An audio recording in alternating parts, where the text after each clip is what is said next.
essayer au maximum aussi de révolutionner l'organisation en interne, et de faire en sorte que chacun chez Haussmann se sente à sa place et content le matin quand il se lève. Bonjour et bienvenue dans le podcast My Own Leadership.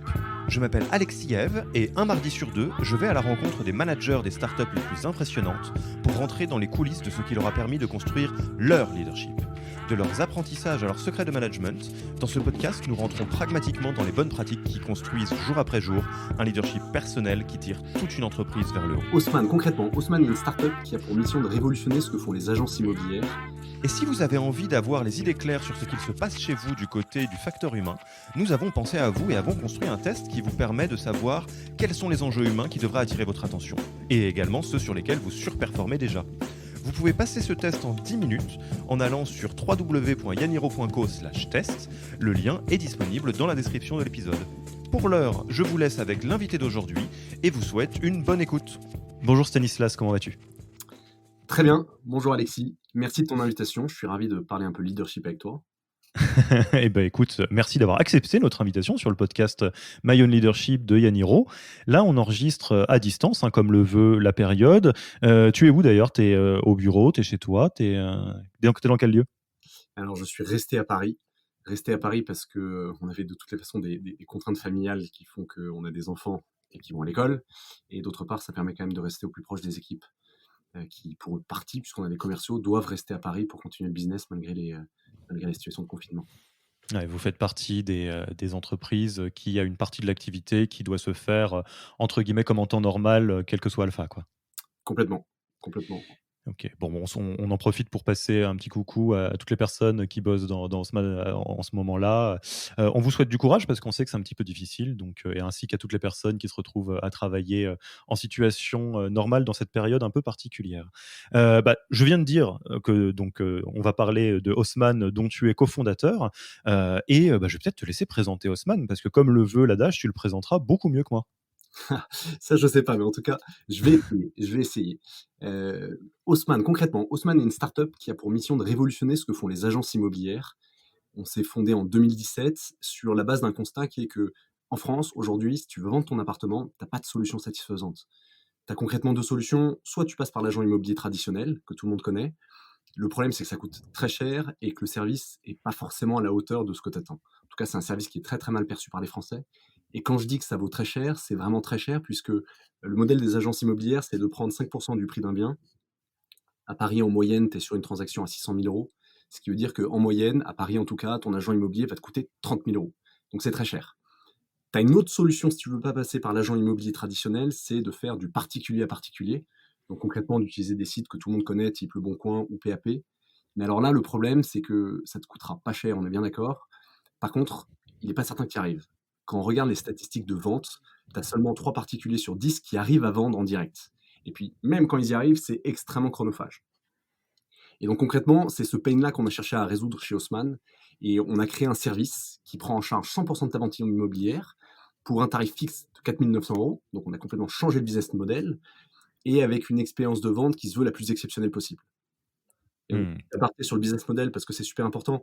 En fait, si tu y penses bien, que je te vende 40 mètres carrés ou 80 mètres carrés, c'est exactement la même quantité de travail.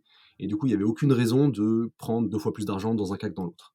Donc on voulait aussi réinstaurer une certaine justesse dans le prix et dans le business model des agences immobilières. Alors tu prêches un archi convaincu parce que déjà au-delà du fait que j'ai toujours trouvé ça, alors ça dépend comment on voit les choses, soit malin, soit scandaleux d'avoir un modèle économique qui est basé sur le pourcentage plutôt que sur un frais fixe.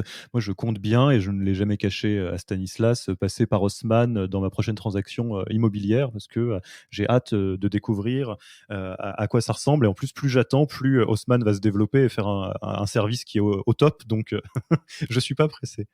Et donc, peut-être en chiffres, Haussmann, ça existe depuis combien de temps ? Vous êtes combien à l'heure actuelle ? Ouais, alors concrètement, on s'est créé fin 2017. On a fait un POC de 4 mois environ, suite à laquelle on a levé 1,5 million d'euros auprès d'une dream team de business angel. Et depuis, on se développe. On se développe puisqu'on est 35 team members aujourd'hui, une équipe de 35 personnes. Et pour te donner un ordre de grandeur des volumes d'affaires qu'on fait aujourd'hui, on réalise environ 150 nouvelles prises en charge d'appartements par mois, ce qui est beaucoup. Ouais, ouais, mais de toute façon, quand on regarde un peu les chiffres, 2018, c'était il y a pas si longtemps et passer à 35, ça veut déjà dire qu'il se passe, vraiment pas mal de choses. Alors j'aurais beaucoup aimé faire un épisode spécial Haussmann parce que déjà, ce genre de business qui vient un peu, mettre des coups de pied dans la fourmilière, de business établi, je trouve ça toujours très fascinant. Mais si tu le veux, aujourd'hui, l'idée de cet épisode, ça va être de se pencher un petit peu sur toi. J'espère que tu ne seras pas pudique parce qu'on va parler que de toi pendant une petite trentaine de minutes et de se pencher un peu sur les clés de ton leadership au sein de Haussmann et notamment l'évolution de ce leadership au regard de l'évolution de l'entreprise. Ça te va? On est parti? Très bien, je vais essayer de pas être trop pudique. Alors, l'angle, un peu, on a échangé, et disclaimer, on se connaît un petit peu en dehors de ce podcast, Stanislas et moi. La particularité très forte qui ressort dans les échanges qu'on a pu avoir, c'est qu'au sein d'Haussmann, c'est valable pour tes associés et toi-même, il y a un vrai intérêt dans les sujets de leadership et organisationnel pour tout ce qui peut exister dans le milieu startup, bien sûr. Enfin, il y a un vécu startup très présent au sein des cofondateurs d'Haussmann, mais aussi sur pas mal de milieux qui sont totalement différents du milieu startup, notamment toute l'éthique et toutes les valeurs qu'on peut retrouver dans le sport, parce que vous êtes donc très sportif et toi en particulier, c'est quelque chose que tu as beaucoup creusé. Et un élément parmi d'autres que j'aimerais bien qu'on aborde aujourd'hui, c'est la question du leadership militaire. Est-ce que tu peux m'en dire un petit peu plus sur cet aspect multifacette dans les inspirations leadership? Ouais, tout à fait. Je pense que c'est une inspiration qui est liée à la fois à notre parcours, et puis également à une véritable envie de la part des 3 cofondateurs de, au-delà d'aller révolutionner l'immobilier, essayer au maximum aussi de révolutionner l'organisation en interne et de faire en sorte que chacun chez Haussmann se sente à sa place et content le matin quand il se lève. Concrètement, pour ce qui est du parcours, j'ai eu un parcours assez classique pour une première partie où j'ai fait du conseil et comme tous les gens qui ont fait du conseil, j'ai pas vraiment appris à manager. Et donc dans une 2e partie de parcours, je me suis retrouvé chez Jumia à aller manager des équipes de quasiment une centaine de personnes qui étaient réparties entre le Pakistan, le Sénégal, le Kenya, et d'autres pays d'Afrique. Je me suis retrouvé avec une problématique de management extrêmement forte, parce que je me retrouvais à la fois avec beaucoup de diversité culturelle, mais également avec beaucoup de diversité de profils. On avait également des équipes à Paris, donc il y avait à la fois des gens très classiques qui avaient fait des écoles de commerce, qu'il est beaucoup plus facile de manager parce que tu partages à peu près les mêmes besoins et les mêmes manières de travailler, mais des gens qui étaient graphistes, qui étaient au customer service, qui étaient sales, etc., dans différents pays, donc avec des problématiques de management assez complexes.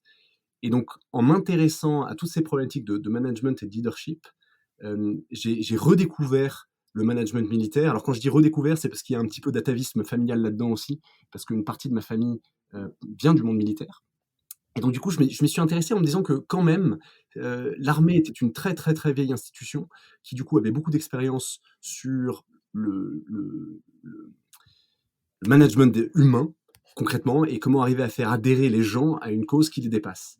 Et donc, je suis parti chez CIFCO, qui est une formation qui est dédiée aux particuliers, au monde civil, mais qui te forme aux méthodes de management militaire.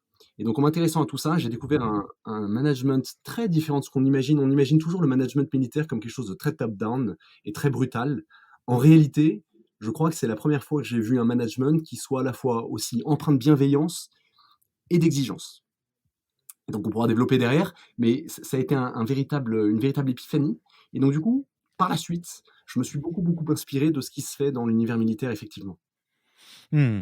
Et donc, j'aimerais, sans trop détailler, revenir un peu sur ta première claque, hein, comme tu disais, notamment parce que c'est une histoire que j'ai déjà entendue et puis je vais pas détailler, mais je l'ai vécue moi-même, de te rendre compte qu'en fait, dans le conseil, tu manages pas parce que quelque part, tout est tellement bien normé, et les profils, tellement câblés comme ça que les gens se «managent tout seuls» entre guillemets. Enfin, il y a pas beaucoup d'efforts à faire et c'est après que tu te rends compte: «Ah mince, mais en fait, je dis, en avant toute, et personne me suit parce que j'ai pas fait l'effort du leadership». Quand tu étais donc dans ta deuxième expérience chez Jumia, quand tu dis que tu t'es pris une claque, qu'est-ce qui s'est passé concrètement et ça a été quoi ta réponse pour réorganiser? Alors j'ai bien compris que tu t'es réintéressé justement à des choses que tu connais bien dans ta famille sur le management militaire, mais très concrètement, comment tu as changé de braquet pour arriver à manager ces équipes de 100 personnes hyper différentes? C'est quoi la clé pour craquer ce mode-là, quoi? Je crois que la clé, ça a été avant tout de changer son mode de fonctionnement Et plutôt que de se dire ce qu'on fait un peu en conseil, tout le monde fonctionne comme moi et concrètement ce que je pense, les autres le pensent, c'est de réaliser à quel point il y a une diversité absolue et que si jamais tu veux être un bon leader, tu as intérêt à comprendre tes gars pour les amener à adhérer à la vision que tu as. Donc je pense que c'était la véritable clé. Ouais, donc tu as fait un 1 travail qui est, j'imagine, hein, à la fois de bien consolider ta vision et la manière de le partager et d'autre part, de faire encore plus augmenter le potard d'empathie, pour chaque membre de ton équipe pour le comprendre profondément et comprendre c'est quoi ses drivers et qu'est-ce qui les motive. Plutôt que de dire: «Bon, bah, ils sont tous comme moi, donc je vais leur parler comme j'ai envie qu'on me parle et ça ira bien». C'est ça ou je suis à côté? Ça, non, je pense que c'est très bien résumé et je pense que c'est des choses qui sont venues ensuite assez progressivement avec la construction d'Haussmann derrière. Peut-être que quelque chose d'intéressant pour bien comprendre aussi l'inspiration militaire et la manière dont on fait les choses chez Haussmann, c'est de revenir sur ce que nous, on définit comme étant le leadership, qui, à Ouais. mon avis, va beaucoup éclairer sur la manière dont on fait les choses. Hem, je crois qu'il y a beaucoup de définitions du leadership et pour ma part, ce que je pense, c'est que le rôle d'un leader, c'est avant tout d'être au service des autres. Au service à la fois de la mission de sa start-up, chez nous concrètement, c'est d'aller révolutionner l'immobilier, mais également au service de son équipe. Et donc ça veut dire Mmh. quoi? Ça veut dire concrètement qu'il faut être capable de donner le cap et porter une vision. Donc ça veut dire concrètement où est-ce qu'on va? Il faut être capable de donner du sens et de faire adhérer, donc d'expliquer pourquoi on y va, pourquoi on va dans ce sens-là. Et puis, il faut également être capable d'organiser l'action collective et plus concrètement, d'arriver à organiser les conditions de la performance collective. On pourra revenir un peu plus tard sur ce que ça veut dire. Et je pense qu'il y a une quatrième mission dont on parle peut-être pas toujours, qui est de faire grandir les membres de son équipe.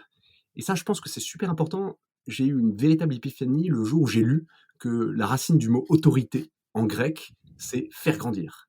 Et c'est vrai que je trouve que c'est une très belle manière de voir le leadership.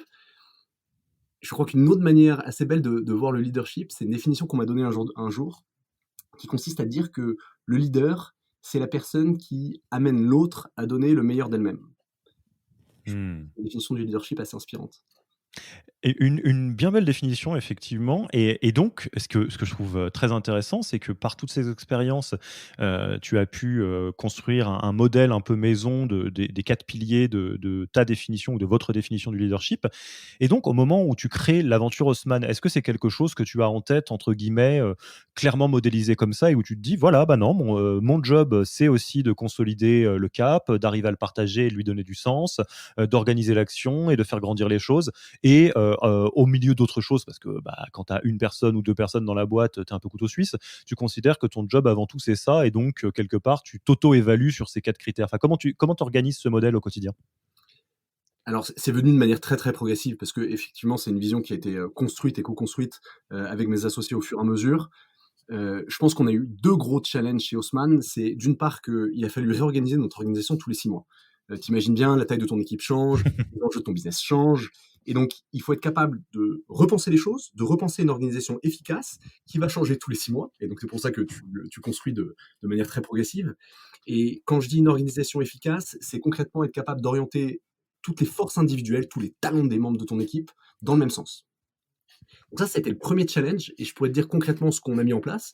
Et puis le 2e challenge qui nous a amené à construire progressivement cette vision du leadership, c'est face à cette réorganisation permanente, comment toi tu te positionnes?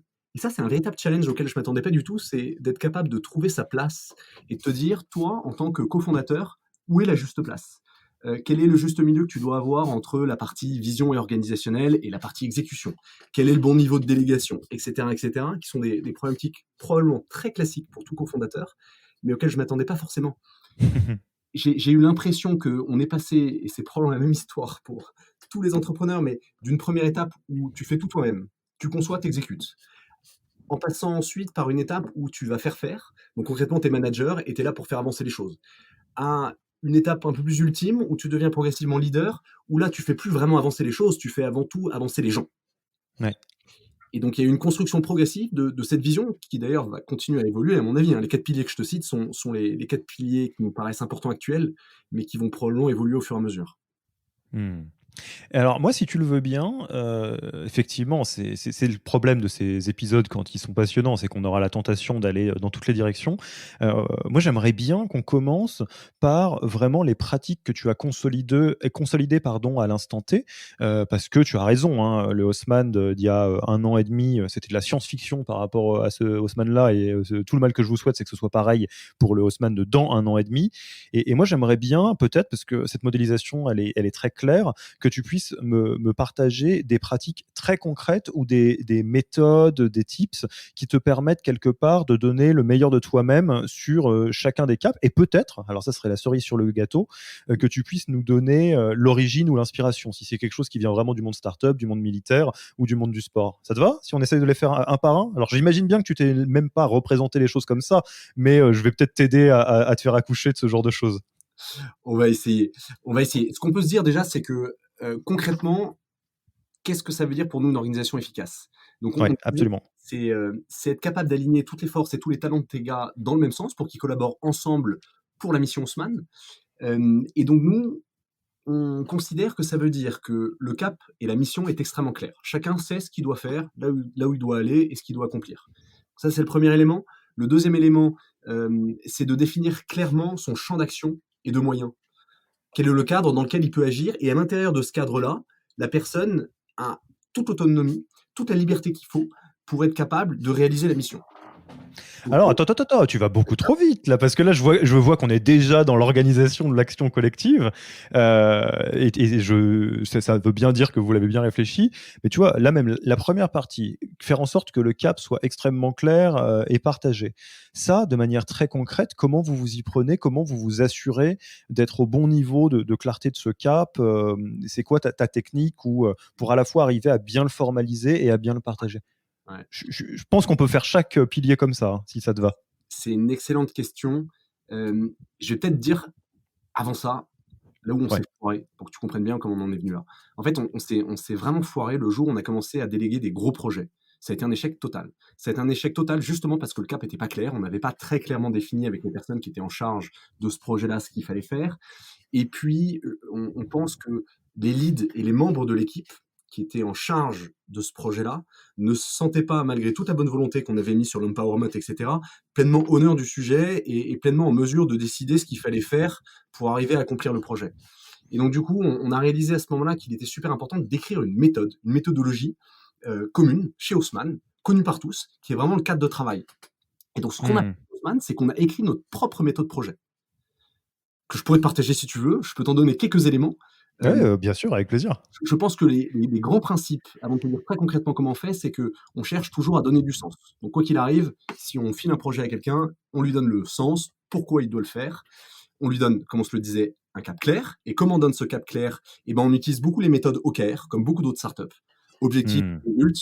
Et évidemment, on met un ETA de manière systématique pour être certain que non seulement tu as chargé la personne d'une mission particulière, mais tu lui as également dit avant quel moment ça doit être fait. Et on Mmh. définit, ça c'était le troisième point, le champ d'action et les moyens. Donc quels sont les moyens dont tu disposes? Quelle est l'équipe avec laquelle tu travailles? Quel est le budget si tu as un budget? Et qu'est-ce que tu peux faire à l'intérieur de ce cadre pour accomplir la mission? Derrière ça, autonomie totale de l'équipe qui est en charge du projet, avec une particularité, ou deux particularités peut-être. C'est d'une part qu'on nomme de manière systématique un lead qui est responsable et accountable pour l'accomplissement de la mission. Alors évidemment, il a la responsabilité d'aller chercher l'information et d'aller créer le consensus avec l'équipe avec laquelle il travaille. Ça, c'est super important. Mais on voulait éviter ce qu'on a souvent observé, qui est une espèce de dilution de la responsabilité au sein d'une équipe, qui empêche les projets d'accoucher parce que plus personne ne veut prendre de décision. Parce qu'il n'y a pas nécessairement de consensus qui se dégage, etc. Et donc ce lead a vraiment la charge, au-delà d'être le chef d'orchestre du projet et d'organiser, de faire en sorte de décider après avoir pris les avis des uns et des autres. Et les uns et les autres dont je parle, c'est le crew, donc on appelle ça un crew chez Haussmann, notre équipe qui va être en charge de ce projet-là, qui est très souvent une équipe pluridisciplinaire. C'est-à-dire qu'on va chercher à mettre les bons talents au bon endroit pour réaliser le bon projet. Donc ça nécessite de connaître son équipe et de bien comprendre qui est la bonne personne pour arriver à accomplir le projet. Euh, et quand je dis pluridisciplinaire, c'est-à-dire qu'on ne va pas hésiter, par exemple, sur une mission qui serait purement opérationnelle, du style va améliorer tel taux de conversion, à mettre dans l'équipe qui va travailler sur ce projet-là, un sales, un type qui bosse au marketing, un membre de l'équipe dev, etc., etc., parce qu'on considère que cette équipe pluridisciplinaire va permettre de prendre les bonnes décisions. Et que le fait qu'il y a dans l'équipe des talents très différents, des caractères différents, des compétences différentes, va créer une friction sur les idées. Et cette friction, si elle est correctement orientée, va permettre de prendre les meilleures décisions et d'avoir les meilleures idées. Donc ça, Hmm. c'est vraiment notre méthode projet, qui s'inspire également, comme tu le disais, du monde militaire. Ce qu'on fait de manière systématique à chaque fois qu'on lance un projet, c'est qu'on crée cette fiche mission qui va décrire tout ce que je viens de te dire, mais qui va le décrire de manière très normée, en utilisant une méthodologie militaire de brief, et c'est une méthodologie qu'utilisent les officiers de l'armée française. Concrètement, ça s'appelle le SMEP, situation, mission, exécution, point particulier, place du leader. Et c'est un brief qui est toujours le même, dans lequel tu vas donner la situation. Donc là, c'est assez simple à comprendre. Ça veut dire que c'est le why, pourquoi je fais ça, quel est le contexte. Ensuite, tu vas donner la mission. La mission, c'est concrètement la méthodologie OKR qu'on utilise. C'est-à-dire quel est Mhm. ton objectif, quels sont tes key results, un ETA. On va ensuite avoir une section exécution dans laquelle on va décrire les moyens et le fameux champ d'action dont je parlais. Et puis, les deux P, c'est un peu particulier. Le premier veut dire point particulier. Point particulier, c'est de mettre en exergue toutes les difficultés particulières ou tous les points sur lesquels la personne qui va staffer le projet veut qu'on fasse particulièrement attention. Et le dernier Hmm. P, c'est, alors les militaires appellent ça la place du chef. Chez nous, on appelle ça la place du leader. C'est concrètement, qu'est-ce que je veux valider? Pour la faire simple. J'ai mis beaucoup de temps à comprendre si ce dernier P était valable dans l'entreprise. Place du chef, j'ai du mal à comprendre. J'avais du mal à comprendre comment ça pouvait s'appliquer au monde de l'entreprise.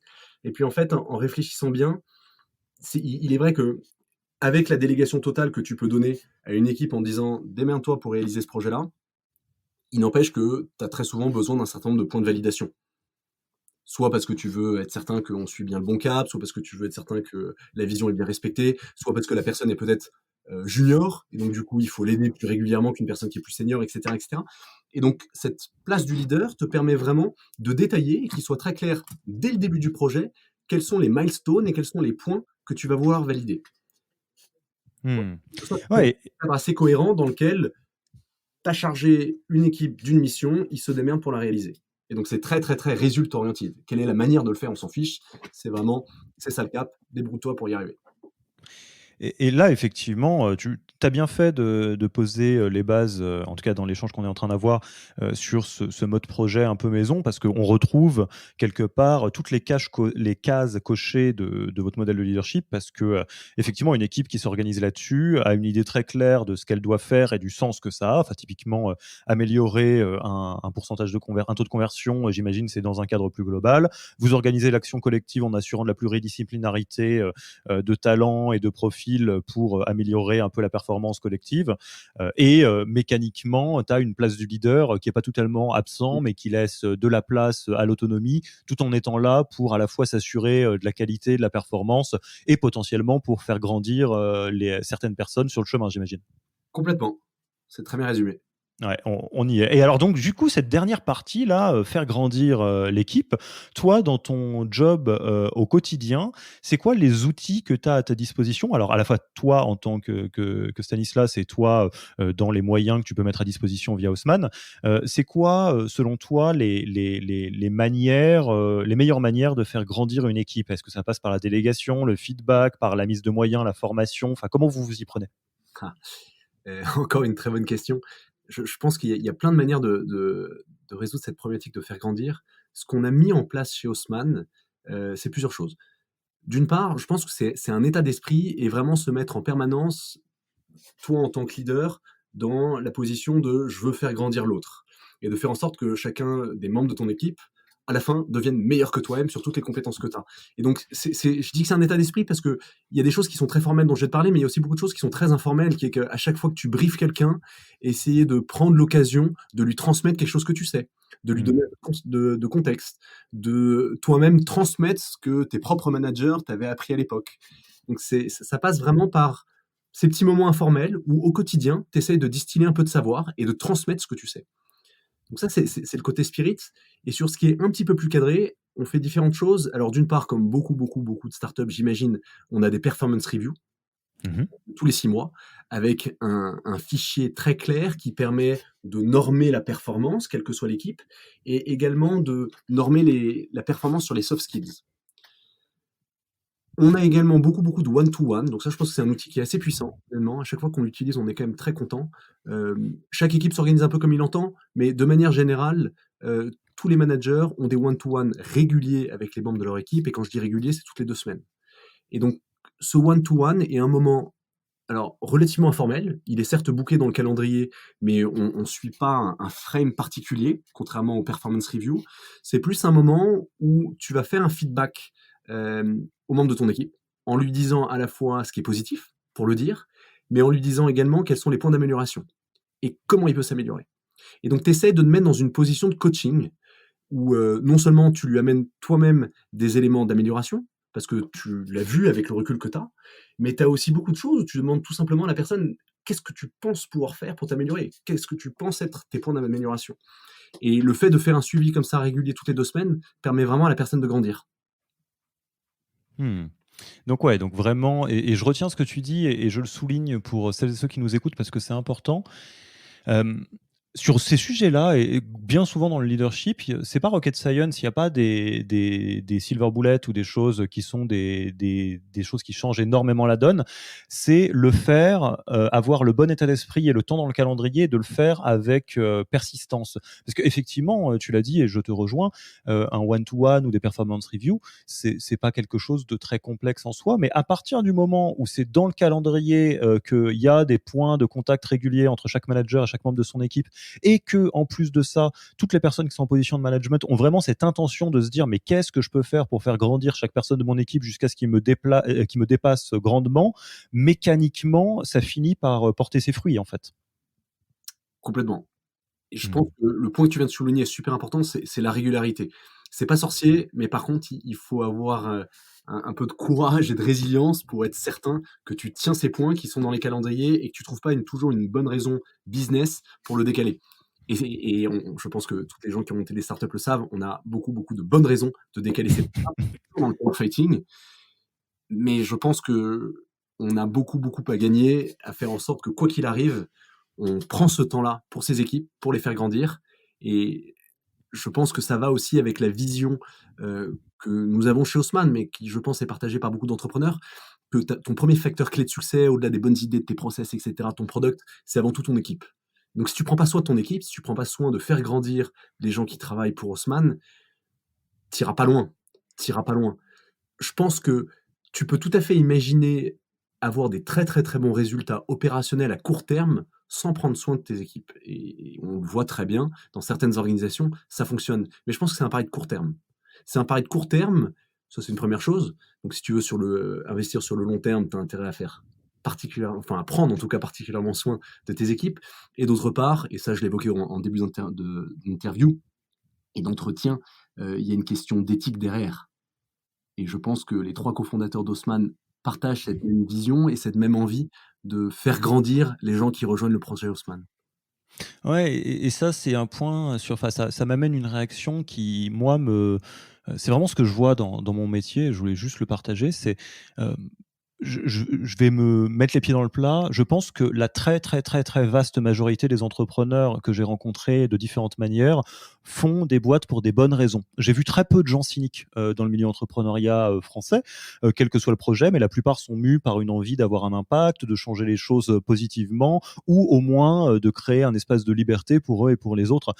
Et donc la plupart aussi des entrepreneurs, mais une très écrasante majorité, ont des intentions qui sont très, très, très positives par rapport à leurs équipes. Ils veulent construire Ouais, un environnement dans lequel il fait bon travailler et on sait que c'est pas toujours si simple, mais c'est après que ça déconne. C'est-à-dire que c'est sur le chemin où, mécaniquement, les startups étant mues par la croissance, par un certain nombre de règles, des fois, c'est malheureusement facile d'oublier l'humain sur le chemin. Et déjà, ça abîme les gens et c'était pas l'intention première. Et ça abîme la croissance et l'impact aussi. Donc, je suis très content que tu puisses le souligner, de te dire que ça demande un état d'esprit quotidien et c'est tout aussi important que le reste, même si vous gardez surtout la casquette de votre projet. Enfin, je pense que c'est important de se le répéter. Je pense que c'est important et encore une fois, on en revient à cette histoire de rigueur et de résilience pour essayer de garder ça en tête parce que tu l'as bien dit, tu peux facilement l'oublier en chemin, et c'est pas facile. Alors, on va parler un peu de courage, et de résilience, je vois l'heure qui tourne, mais je peux pas, ne pas en parler parce que là, tu nous présentes, un modèle, qui, j'imagine, fonctionne très bien à l'heure actuelle et qui va être réinventé avec, les prochaines étapes de d'Haussmann. Hem, Comment ça s'est passé étape par étape? Le fait d'introduire, tous ces éléments-là et comment vous vous y êtes pris pour, justement, j'allais dire faire adhérer, toutes les équipes à ce mode de fonctionnement? Parce que c'est une chose de les faire adhérer au projet, mais on sait que quand on, «change» entre guillemets des règles du jeu au fur et à mesure, faut le faire aussi, dans le respect de ses équipes. Donc, peut-être assez brièvement, est-ce que tu peux, en survolant un peu les différentes étapes, partager des clés à des personnes qui nous écoutent en disant: «Bon, alors j'aimerais bien mettre tout ça en place, mais je peux pas faire de 0 à 1000 dans mon équipe, donc il faut que j'y aille étape par étape. Tu peux nous raconter un peu ça? Ouais, tout à fait. Et tu as bien raison de le souligner parce que ça n'a pas toujours été simple. Concrètement, je pense que encore une fois, on en a déjà parlé, mais pour arriver à créer cette adhésion, que ce soit une adhésion à la mission d'Haussmann ou une adhésion à nos méthodes de projet, il s'agit encore une fois de donner du sens. Un maximum de sens et avec beaucoup de pédagogie, expliquer les choses, pour faire en sorte que chacun s'approprie complètement la méthodologie et l'utilise au quotidien.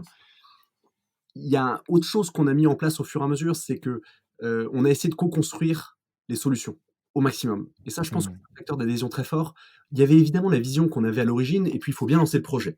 Donc dans un temps 1, tu fais les choses tout seul, tu les réalises rapidement parce que tu as pas forcément le le temps d'attendre et d'itérer 15 000 fois, mais tu acceptes derrière que ta méthodologie est probablement pas parfaite, que tu vas la tester et tu fais en sorte d'observer les résultats et d'avoir l'humilité de te dire: «OK, ça fonctionne pas parfaitement, je vais améliorer les choses» et donc régulièrement, on demande à nos team members de nous faire des rétex, donc encore une fois une terminologie militaire, qui veut dire un retour d'expérience sur typiquement, par exemple, les sujets de méthode de travail et essayer de comprendre ce qui fonctionne et ce qui fonctionne pas et de co-construire les améliorations ensemble et ça, je pense que ça a été un facteur d'adhésion assez fort.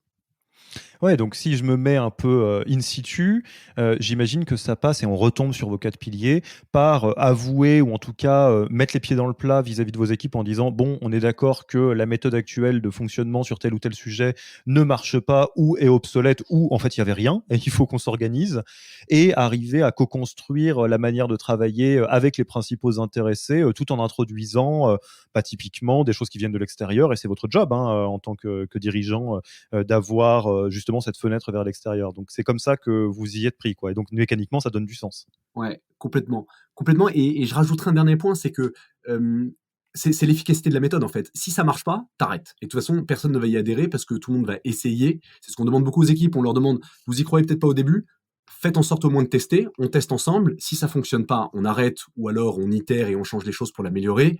Si ça fonctionne, bah, vous verrez qu'on avait raison de le mettre en place. Hem et concrètement, cette méthodologie a dû être améliorée au fur et à mesure, mais elle fonctionnait bien et plus elle fonctionnait, plus les gens avaient envie d'y adhérer. D'ailleurs, au début, on l'a lancé sur des équipes sur lesquelles c'était le plus pertinent. Donc des équipes qui sont vraiment très orientées build et très gestion de projet, type les opérations, ou le gros chez nous, parce qu'il y a une grosse partie de build et de construction du futur dans nos équipes grosses chez Haussmann. Et au fur et à mesure, la méthodologie, parce qu'elle fonctionnait bien sur des équipes build, on l'a étendue sur des équipes qui font un peu plus de run et un peu moins de build. Mmh. Donc il y a Ouais. aussi cette adhésion qui a été créée parce que ça fonctionnait et parce que ça responsabilise et parce que les gens sont au fur et à mesure heureux de travailler avec cette méthodologie-là, parce que c'est vraiment une méthodologie qui va te responsabiliser énormément, qui va te laisser un très grand champ d'action et je crois que l'immense majorité des gens qui rejoignent des projets comme Haussmann ont envie de responsabilité et d'autonomie. Et alors juste par curiosité, est-ce que les nouveaux outils méthodologiques, les nouvelles méthodologies, quand elles sont implémentées chez Haussmann, elles ont, une durée de vie limitée ou elles sont en CDD? Au sens où on dit: «On lance les OKR, on en reparle dans 3 mois et dans 3 mois, c'est go, no go, recycle». Enfin, vous poussez, l'organisation jusqu'à ce point-là ou pas? Non, non. Pour être très honnête, non. On le fait sur le business, mais sur les méthodes de travail, on n'a pas poussé le vice jusqu'à mettre un ITS, spécifique. On se pose la question de est-ce que ça fonctionne ou pas. Par contre, ce qu'on essaie de faire avec plus ou moins de succès, mais c'est vraiment de créer ce climat de confiance avec l'équipe pour qu'ils nous disent les choses. Mmh. C'est pas facile, je dis pas qu'on y arrive toujours parfaitement, loin de là, comme sur nos méthodes de travail, hein, elles sont loin d'être parfaites, et c'est pour ça qu'elles ont besoin d'être améliorées au fur et à mesure. Mais on essaye de créer cette ambiance, cette culture du risque et cette culture de la vérité où les gens n'hésitent pas à nous dire les choses telles qu'elles sont. Alors, sur la culture du risque, on peut y revenir d'ailleurs, parce que c'est un des éléments de l'organisation efficace qu'on essaie de mettre en place, c'est de faire en sorte que tout le monde sache qu'ils ont le droit de se planter. Et Mmh. chez Haussmann, c'est de ne pas agir. Mais tant que tu agis, que tu te plantes ou pas, c'est pas grave, à partir du moment où tu en prends bien les learnings. Et l'autre truc qu'on essaye de mettre en place, c'est de créer ce même climat de confiance, cette fois-ci pas sur le côté je me plante pas, mais sur le côté dis les choses. Dis concrètement les choses. Si ces méthodes de management ne te conviennent pas, dis-le nous. Si la vision actuelle d'Haussmann ne te convient pas pour telle ou telle raison, dis-le nous. Et je pense que par ces échanges permanents, on construit beaucoup, beaucoup, beaucoup de valeur. Parce que l'équipe se sent à l'aise à nous dire les choses qui ne fonctionnent pas, quand ils nous disent des choses qui ne fonctionnent pas, de deux choses l'une. Soit on a une bonne argumentation et on arrive à convaincre la personne que, regarde, c'est la bonne direction qu'on prend pour telle et telle raison, et donc tout va bien, et la personne est convaincue, et au moins elle a été ravie d'être écoutée, d'avoir cette possibilité de dire ce qui n'allait pas. Soit, au contraire, la personne a un super point, vous n'y avez pas pensé. Et donc ça ne fait que enrichir les choses, parce que du coup, vous allez corriger le tir et améliorer la décision finale. Mmh. Et là, on retombe typiquement sur des outils très simples comme les one-to-one qui permettent de t'assurer que tu as la température tout le temps et après, charge aux différents managers de construire une relation d'excellente confiance avec tous les membres de leurs équipes. Complètement. La boucle est bouclée là-dessus. Tu parlais tout à l'heure de KPI et de comment arriver à mesurer l'efficacité d'une organisation. Je ne sais pas si j'ai de bonnes réponses à ça, et je vais te faire une réponse de Normand, mais chez nous, on considère que on prend la bonne direction d'un point de vue du leadership et de l'organisation à partir du moment où les KPI business d'Haussmann fonctionnent. Si concrètement nos North Star Metrics sont au vert et que le moral de l'équipe est également au vert, alors on considère que a priori, on prend la bonne direction d'un point de vue du management et du leadership. Et vous mesurez les deux? Vous mesurez le NPS interne ou le moral, le baromètre de l'ambiance ou pas? Alors, pas de manière chiffrée, on aimerait bien. Pourquoi pas mettre en place un jour un NPS? Ouais, il y a plein de choses hein, qui existent qui sont super. Et je sais, ouais, je sais. On n'a pas eu encore le temps de mettre ce genre de projet en place. Comme tu le sais, toujours beaucoup de choses à faire. Toujours.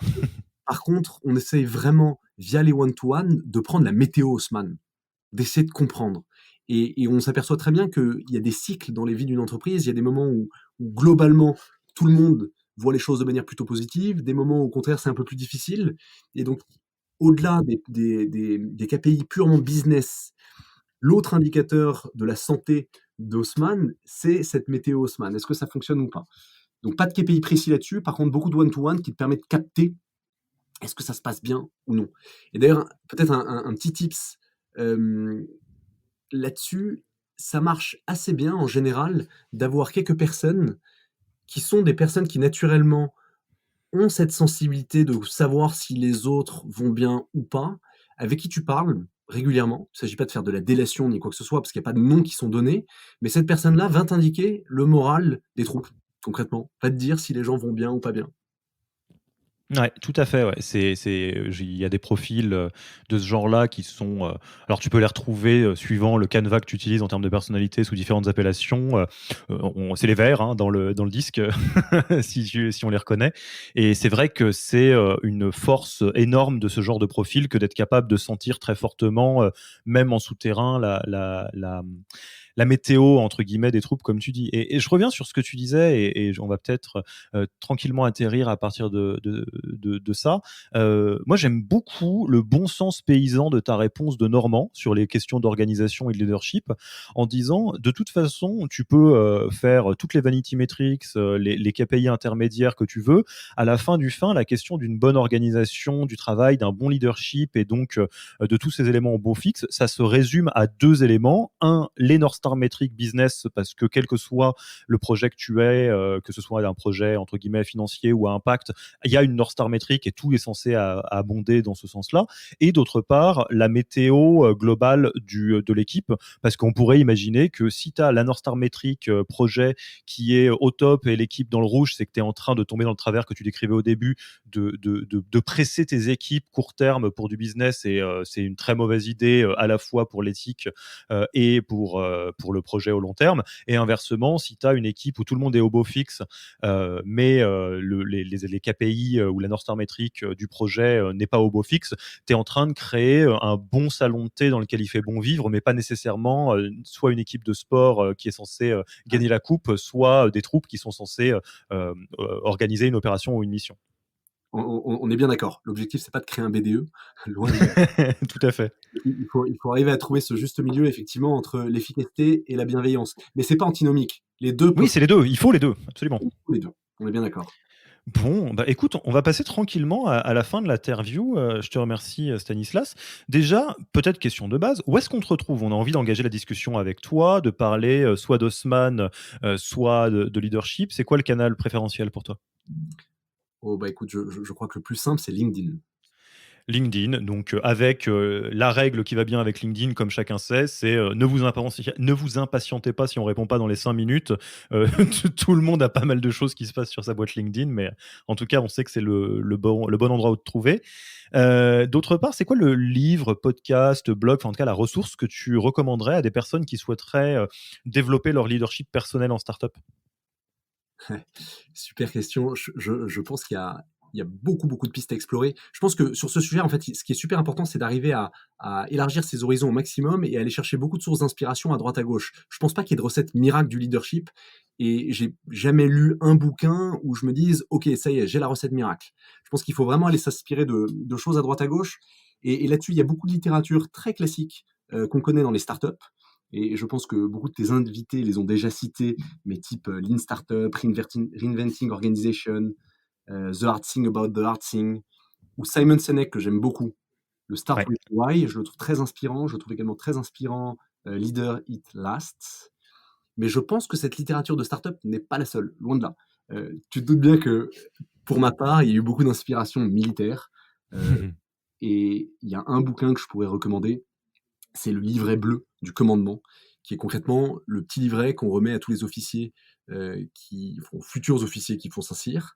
Et c'est un recueil de très très très bons tips de management. Alors évidemment, il faut enlever tout le côté, il faut épurer tout le côté très militaire et le vocabulaire un peu trop militaire, mais derrière ça, il y a beaucoup beaucoup de très très bons tips de management et de leadership.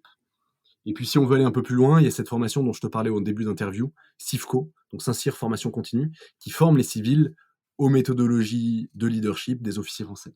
Une autre source d'inspiration, ça peut être la littérature classique.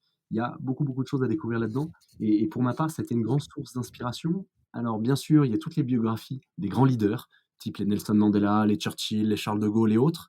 Mais dans les romans aussi, je trouve qu'on peut trouver de l'inspiration de leadership, et notamment chez Saint-Exupéry, dans des livres comme Vol de nuit ou Terre des hommes, ou dans Kessel, qui est une manière de décrire l'être humain de manière générale et des leaders, qui est très particulière, très fine, et qui, je trouve, peut être une grande source d'inspiration. D'accord, ouais, bah, c'est une bonne idée de rajouter ces éléments, de littérature classique, parce que, c'est vrai qu'on ça va vite de se laisser embarquer uniquement dans la littérature business et start-up. Ouais. Donc là, entre, les éléments, de littérature classique, les bouquins, start-up et quelques autres éléments, plus du leadership militaire, on devrait être pas mal.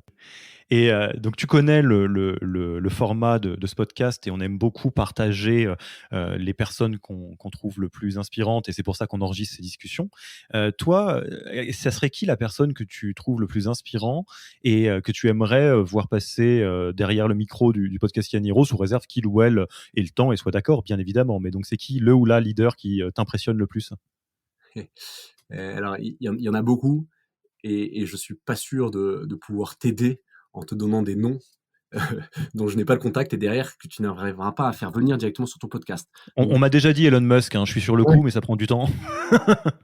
Donc je vais être beaucoup plus pragmatique, et je peux te donner le nom de mon mentor, Xavier Latournerie, qui est un ancien officier des forces spéciales et qui aujourd'hui s'est reconverti dans le conseil de leadership, de management et d'organisation envers le monde civil. Donc il fait beaucoup de grands groupes et quelques startups, et auquel il conseille des méthodologies militaires. Donc si ça t'intéresse, je suis sûr qu'il sera ravi de venir parler sur ton podcast.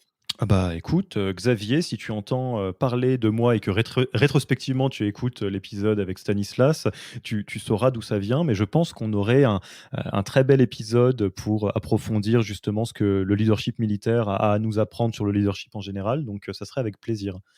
Mmh. Écoute Stanislas, je te remercie beaucoup, pour ton temps. Je pense qu'on a fait, un bon tour, justement de tes, inspirations, variées. On aurait pu continuer encore, très longtemps, donc à charge d'épisode 2, quand, Haussmann aura encore quadruplé de taille, d'ici quelque temps Avec et plaisir. bah, il me reste plus qu'à te dire à très vite et à bientôt. À bientôt Alexis, merci beaucoup, beaucoup de ton temps. Au revoir.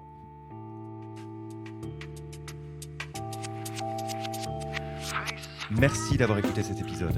S'il vous a plu et que vous ne voulez rater aucun nouvel épisode, abonnez-vous à la newsletter en allant sur le site www.yaniro.co. Et à dans 2 semaines pour le prochain épisode.